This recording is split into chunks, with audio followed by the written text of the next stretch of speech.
यकूम अप्रैल 2026 से हिंदुस्तान में मालियाती निज़ाम में कई अहम तब्दीलियां नाफिज हो रही हैं जो हर आम आदमी की रोज़मर्रा ज़िंदगी पर बराह रास्त असर डालेंगी। आइए इसे सादा और आम फहम ज़ुबान में समझते हैं। 1 अप्रैल 2026 से बड़ी मालियाती तब्दीलियां।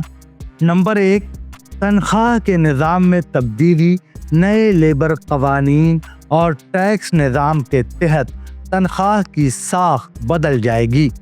कम एलाउंसेस जबकि बेसिक सैलरी बढ़ सकती है। अब पीएफ और ग्रेच्युटी में ज़्यादा रकम कटेगी।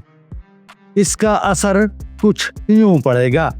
हाथ में आने वाली तनख्वाह कुछ कम हो सकती है, लेकिन मुस्तकबिल के लिए बचत प्रोविडेंट फंड ग्रेच्युटी ज़्यादा होगी।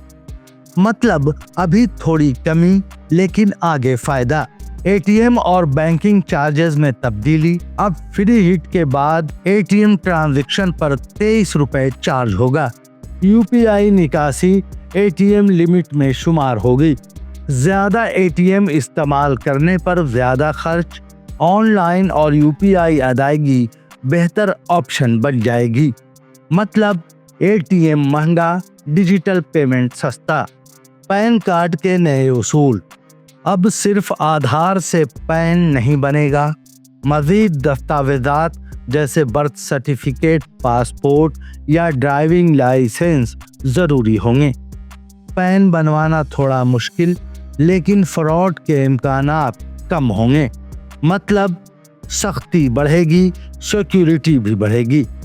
अब डिजिटल पेमेंट में ज़्यादा सिक्योरिटी का ख्याल रखा जाएगा। डबल वेरिफिकेशन लाजमी होगा। नए इनकम टैक्स क़वानीन। नया इनकम टैक्स एक्ट 2025 नाफिज होगा। आईटीआर की डेट्स में कुछ तब्दीली और स्टॉक ट्रेडिंग टैक्स एसटीटी में इजाफा मुमकिन है। टैक्स निज़ाम ज़्यादा मुनज़्ज़म होगा। कुछ जगहों पर खर्च बढ़ सकता है। बहरहाल ये तमाम तब्दीलियां मालियाती निज़ाम को मजबूत और महफूज बनाने के लिए की जा रही हैं। टैक्स और पैन निज़ाम सख्त होगा। एटीएम का इस्तेमाल महंगा होगा। तनख्वाह का ढांचा बदलेगा। डिजिटल पेमेंट ज़्यादा महफूज होगी। नाज़रीन, आखिर में आपके लिए एक मशवरा है।